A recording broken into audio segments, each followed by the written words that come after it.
Welcome back for a follow-up guide about taking on Phase 1 of the final boss of the campaign for Razor's Edge.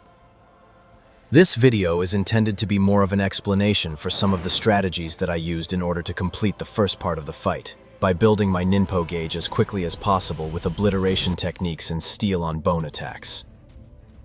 As I covered in the first video on this subject, I wanted to demonstrate that this fight is possible to overcome without the need to rely on repeatedly charging up ultimate techniques. However, in that video, I was also demonstrating this method while using the Kusarigama. In this video, I want to focus on how to do this while using the sword only. This challenge proved to be exceptionally difficult, especially with the restriction of not using any health upgrades.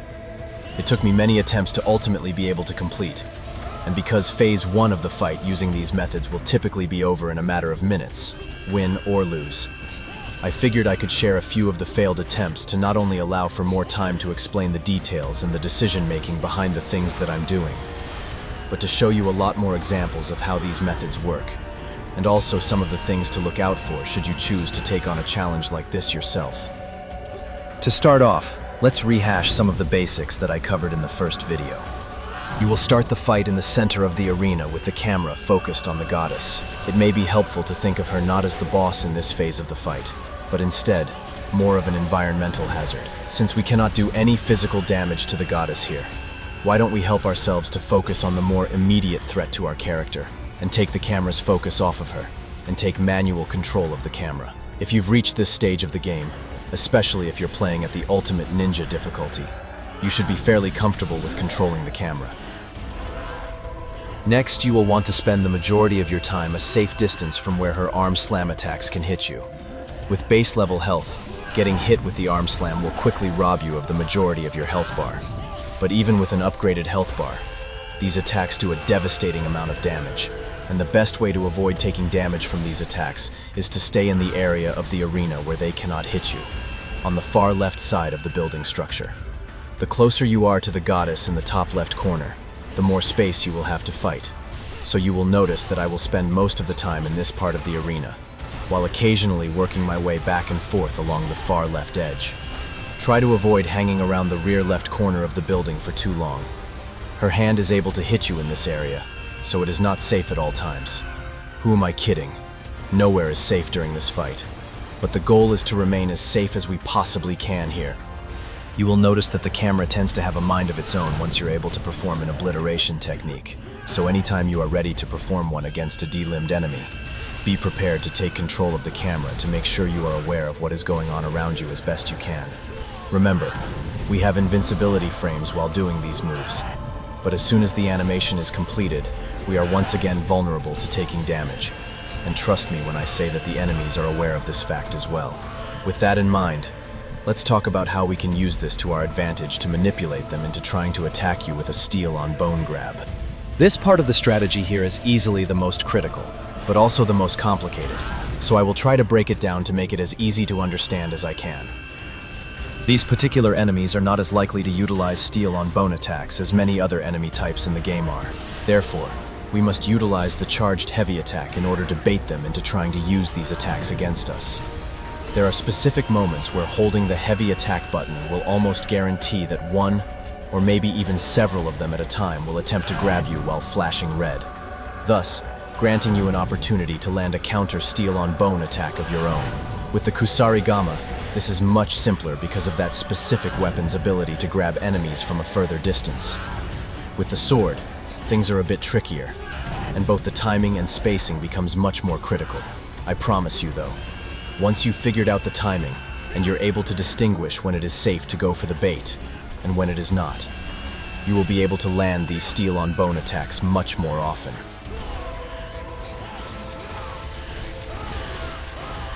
First, let's talk a bit about spacing. You will need to be as aware of your surroundings as you possibly can. For example, how close are the enemies that I want to bait into a grab attack? Are there any environmental hazards such as the glowing purple spots on the arena floor, or the flashing yellow effect signifying that the goddess is about to slam her arm nearby? What are the other enemies doing?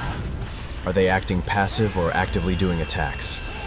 In order to set yourself up for the best chance of success, Try to be aware of these types of things before you attempt to start charging your heavy attack. Remember, the sword's range for landing a steel on bone is fairly close to the enemy, so if there are no other enemies nearby, is it even worth attempting? Next, let's cover the timing. This part is the hardest to nail down, but I think you'll understand what I mean here. But you will need to understand when you'll have the best opportunity to trick these enemies every bit as much as how you trick them in the first place. By far, the most effective time to begin charging your heavy attack is during the execution animation of an obliteration technique. And this is based on the simple fact that most, if not all of the enemies within close proximity will be stunned the moment you begin to execute a delimbed enemy. Don't worry, I will also cover some effective methods for delimbing these guys as well in just a bit. But once they are stunned, they will be returned to a neutral state. At this point, if you are charging your heavy attack, they are the most likely to attempt to grab you with the red flashing steel on bone indicator.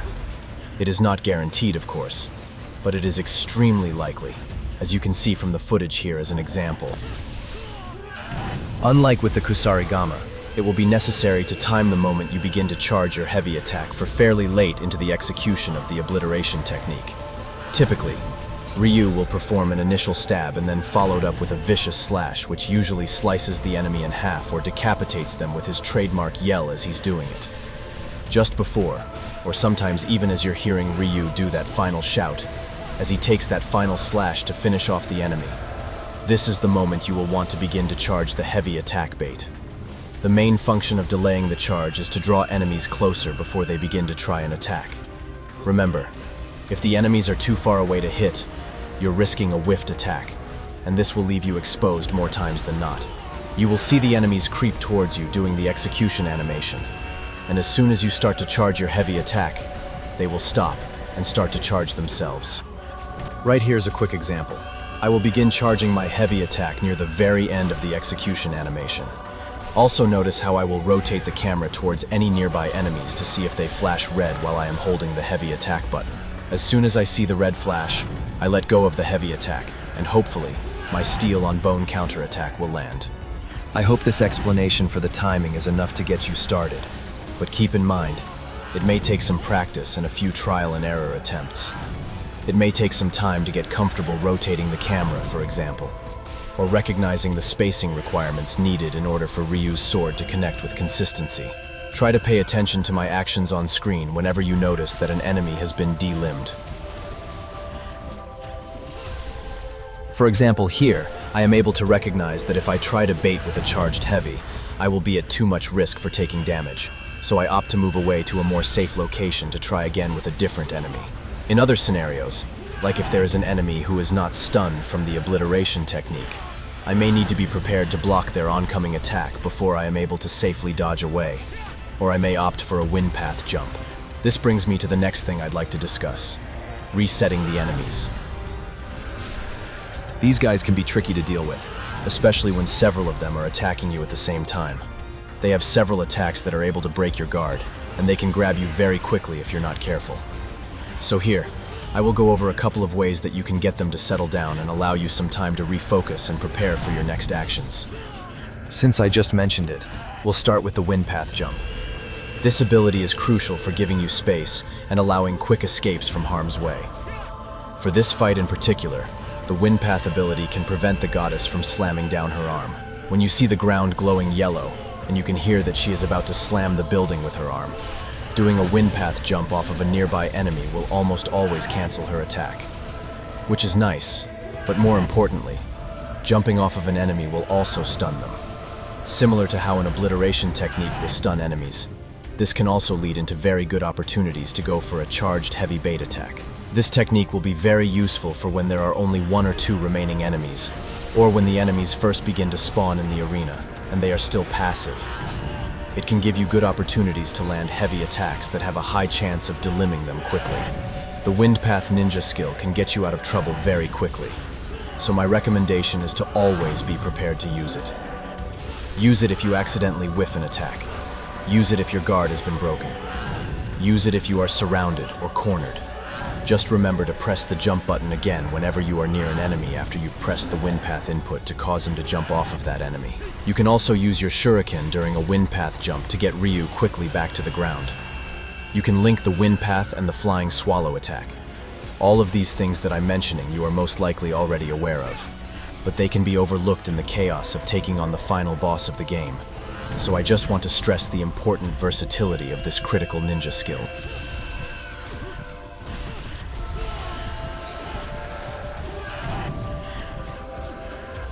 Next, I'll discuss the 4 rings ability, where you'll see Ryu quickly spin and throw shuriken in every direction. You may have noticed that I am using this ability almost as often as I am the wind path jump, and that is because it is another excellent tool you have at your disposal to reset the enemy's attack patterns. 4 rings will stop almost any nearby enemy from being able to land their next attack. Even if they are doing a dive kick or a move that can break your guard, or attempting to grab you, they will be returned to neutral. Once the enemies are reset, it will be a lot easier to reposition yourself to a better location, or potentially begin to go on the offensive. You don't want to spend too much time standing still and holding the block button. Try it out, and see what happens. They will almost instantly break your guard or grab you. 4 rings will give you the chance to turn the tables and press the attack against them. We can use it safely at almost any time during this fight, since it grants us invincibility frames. A well-timed use of this skill can prevent Ryu from taking damage from both the arm slam and projectile attacks coming from the goddess, as well as any incoming attacks from the enemies with you in the arena. Remember, our goal is to land as many obliteration techniques and steel-on-bone attacks as we can, and we're going to have a hard time making that happen if we don't attack the enemy ourselves.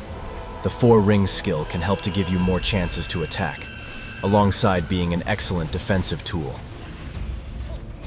To quickly summarize the methods I've just covered for neutralizing the enemy's attacks. First, you have the wind path jump. Remember, press light attack and jump at the same time. You will see Ryu leap towards the nearest enemy and leave blue after images. Once airborne, you can press the jump button again to leap off of an enemy. And last, you have the 4 rings skill. To perform this move, rotate the left analog stick at least 270 degrees and press the shuriken button. The analog stick may be rotated while Ryu is in the air, and pressing the shuriken input on landing will cause him to do the 4 rings skill as well. In other words, you can input buffer the rotation of the stick. This also applies to obliteration techniques, so, if you choose to do so, rather than going for a charged heavy attack or a wind path, you can rotate the left stick during the animation, and press circle or B as soon as the animation concludes to throw shuriken in every direction. Practice performing this move on landing. Practice doing it directly after a dodge, or even immediately after having your guard broken. If you're watching these clips and wondering why it doesn't look so tough as it feels when you attempt it yourself, it's likely because of the amount of times that I'm resetting the enemies using these abilities. Think of Ryu as a lion tamer in a circus ring with a whip. You want to be the one dictating the fight, not the other way around. I hope that makes sense. Next up, let's talk about some effective methods for delimbing the enemies. In these clips, you may have noticed that I am frequently utilizing the light counter ability by holding the block button and pressing the light attack button just before an enemy attack hits Ryu. It is not the safest way to go about removing limbs here, but it is extremely consistent. The main thing to be aware of using this method is that you can't fully control Ryu's movement once you've successfully landed a light counter. Initially, he will teleport, leaving a blue after image, and he will follow up with a horizontal slash against the countered enemy. Depending on the amount of times you press the light attack button thereafter, he will follow up with additional slashing attacks that look very similar to the running light attack combo. Any one of these slashes has a fairly high chance to remove the limb of one or more of the surrounding enemies. Be aware of your surroundings while performing these follow-up slashes. On occasion, you may unintentionally wind up directly in the path of an incoming projectile or an arm slam. And as I mentioned earlier, you can utilize the wind path or 4 rings abilities to provide cover for mistakes. The light counter attack is just one method that you can use. Let's cover a few more. The charged heavy attack is another excellent move that has a decent chance of removing an enemy's limbs. Since it is likely that you will be using the charged heavy attack to bait out steel-on-bone attacks from the enemy, you will be using this move in any case, so you should expect that limbs will go flying. The nice thing about the charged heavy attack is that you can follow it up very easily with a shuriken cancel and dodge away, wind path, or use the 4 rings skill. The main drawback is that you are not invulnerable to damage while doing it, and it can only typically affect a single enemy at a time. So if there is another enemy attacking you when you decide to unleash the charged attack, there is a good chance that you will wind up taking some damage.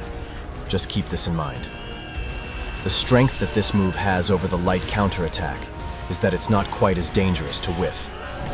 If you whiff or mistime your light counterattack, Ryu will stand there and attempt to parry while getting smacked around by the incoming attacks. But with the charged heavy attack, even if you mistime it, at least you will be dishing out some damage of your own. Next for this discussion, I also want to mention the running light attack combo. This move also has a decent chance of removing limbs while being fairly safe to perform. The only real downside of this move is that you have to be running in order to perform it, and therefore, you obviously can't block while you're running. It doesn't require much in terms of recovery, and can be quickly followed up with other combos or skills as previously mentioned. At this point of the game, Ryu no longer has his bow, and I found myself utilizing his while running attacks far less frequently as a result. But do not forget about the effectiveness of these moves. The more tools you can use to fight back, the better. By this point of the game, most players should be fairly familiar with some of the combos that will typically take off enemy limbs. But a special mention of the sword's light, forward heavy combo is in order. This particular combo is extremely effective, and it can be a very good combo to utilize, especially as a follow-up to the 4 rings ability. Both a standing 360 heavy attack and an on-landing 360 heavy attack are a few more moves to keep in your pocket. The on-landing version of the 360 heavy attack can be exceptionally potent for safely getting Ryu out of harm's way and removing enemy limbs while airborne. You can also perform the tried and true Izuna drop loop attacks. Just keep in mind that these attacks will tend to finish off enemies when our goal here is to delimb them and perform an obliteration technique. Alright guys, this video has already turned into a full-blown lecture, and I think I've given most of the advice here that I can think of. But to close out before watching the final, successful attempt, I want to mention a few more things. Ryu will have a tendency to auto-target the goddess's arm when it is there to be hit, so you may notice this while performing certain moves, like the charged heavy attack, or even an ultimate technique. On occasion, you may notice that Ryu will throw his shuriken towards the arm instead of at the enemies, and this can lead to you taking damage unfairly. I don't know if this is a bug or if it's just the carryover effect of the latter stages of the fight where you are intended to attack her arm. But here, it can be frustrating, no doubt. Remember that you can cancel her arm slams with wind path jumps, and remaining primarily on the left side of the arena will help to alleviate this issue to a degree. But of course, it may have an impact on your ability to fight against the enemies who pose the bigger threat, so keep this in mind. Next, by far, the most frustrating part of this battle are her projectiles. These things do a ton of damage to Ryu, and they can be very tricky to avoid. Sometimes they do chip damage, even if you block them. And sometimes they will hit you even if there are no glowing purple indicators on the arena floor. The best way to avoid damage from these projectile attacks is to remain mobile as much as you can, and to utilize the moves I've mentioned which provide invincibility frames. If you block them, they will break your guard, exposing you to further risk of taking damage from the enemies. So be prepared to release the block button and quickly repress it, known as guard canceling, or to dodge slide the moment your guard is broken. And finally, the very last thing that I want to mention here is to have fun. This type of challenge can be difficult, but that is, for me at least, what makes it the most fun. Even in this final piece of Razor's Edge that seemingly everyone agrees is the worst final boss of all time, there is plenty of room for challenging fun depending on your perspective. Like I mentioned in the closing moments of the first video I made on this boss fight, a game like this can be whatever you want it to be. The player has the freedom to take on the challenge in whatever way they decide. There are certainly easier or more effective ways to go about doing this, but at the end of the day, that's part of what makes it so much fun. One of my personal favorite things about this game is that there is so much room to learn and find new ways to conquer it. I've played it quite a lot over the last several months, and I still find myself discovering something new almost every time I pick up the controller. I've had a blast playing through the campaign and making these video guides and playthroughs. and I want to thank everyone who's cheered me on along the way. It's been really cool to have chats with some of you, sharing our thoughts or frustrations at times. And with Ninja Gaiden 4 only a little more than 1 week away, I'm really looking forward to seeing what we can discover and learn together. Thanks for listening to my ranting. And now, to close out, here's the final and successful attempt with no music, no words, just the game.